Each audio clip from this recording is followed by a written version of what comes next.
मुर्दाबाद ऊस कारखानदार मुर्दाबाद मुर्दाबाद मुर्दाबाद मुर्दाबाद मुर्दाबाद शेतकरी एकजुटीचा विजय असो शेतकरी एकजुटीचा विजय असो शेतकऱ्यांना ऊसाचे पैसे मिळालेच पाहिजे शेतकऱ्यांना ऊसाचे पैसे मिळालेच पाहिजे अरे कारखानदाराचं करायचं काय खाली मुंडकं वर पाय अरे कारखानदाराचं करायचं काय खाली मुंडकं वर पाय अरे साखर प्रशासनाचं करायचं काय खाली मुंडकं वर पाय अरे साखर प्रशासनाचं करायचं काय खाली मुंडकं वर पाय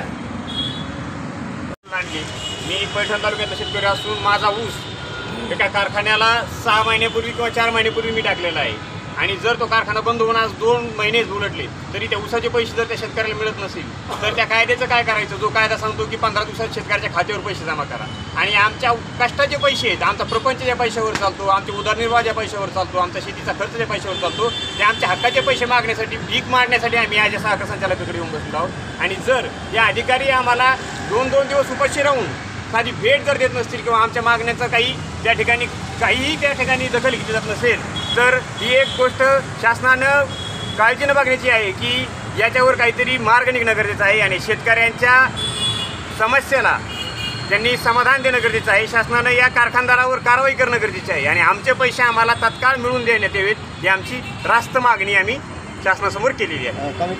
स्वाभिमानी शेतकरी संघटना जिल्हाध्यक्ष आज साखर सहसंचालक छत्रपती संभाजीनगर येथे काल 5 तारखेपासून आम्ही उपोषणाला बसलेलो आहोत. आमच्या मागण्या आहेत.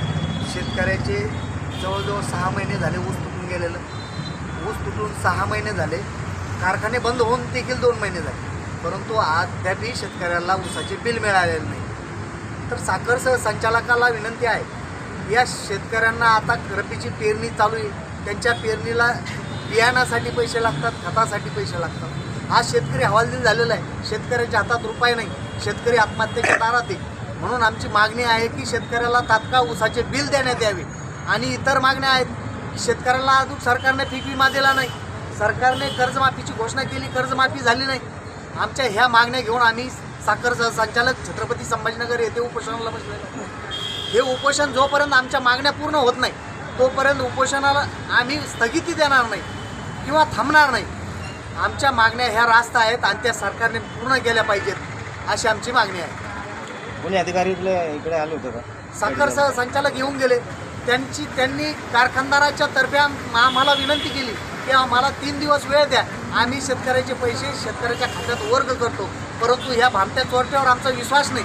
खऱ्या अर्थाने जोपर्यंत आमच्या खात्यावर पैसे पडत नाही तोपर्यंत आम्ही इथून हलणार. म्हणजे तुमचं म्हणणं असं की तुमच्या खात्यात जमा करावी? जोपर्यंत आमच्या खात्यावर पैसे जमा होत नाही. बरं, किती टक्के सांगितलं? 15% व्याज. जेल ऊस केन कायदा काय सांगतो?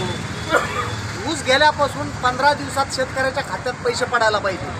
जर 15 दिवसाच्या आत खात्यावर पैसे नाही पडले तर तिथून 15% व्याजाने त्या पैशाला व्याज लावून शेतकऱ्याला देण्यात यावे अशी एक कायदा आहे. आणि कर्जमुक्त कसं सरसकट कर्जमुक्त करायची कोणती मागणी? आता सरकारने सत्तेत येण्याच्या अगोदर, सत्तेत येण्यासाठी म्हणा किंवा कशासाठी फॉर्म्युला राबवला आहे, हे शेतकऱ्याला खोटं बोलून सत्तेत आले की बाबा आम्ही आमची सत्ता जर आली तर शेतकऱ्याला कर्जमुक्त करू अशी घोषणा करून हे सरकार सत्तेत आलेलं आहे. मग ती घोषणा होती, ती घोषणा पूर्ण करा. आमची ही मागणी असेल की बाबा शेतकऱ्याला कर्जमुक्त करा. तुम्ही जसं शेतकऱ्याला आश्वासन दिलं त्या पद्धतीनं शेतकऱ्याला कर्जमुक्त करा, ही आमची मागणी. मुख्यमंत्र्यांना काय मेसेज देणार तुम्ही? मुख्यमंत्र्याला आमचं एकच मागणार आहे की तुम्ही ज्या सत्तेत आलात शेतकऱ्याला खोटं बोलून आश्वासन देऊन मतदाराला आश्वासन दिलं की आम्ही शेतकऱ्यांना कर्जमुक्त करू, शेतकऱ्यांच्या खात्यात 15-15 लाख रुपये देऊ, हे आश्वासनं दिले ते आश्वासनं पूर्ण करा ना.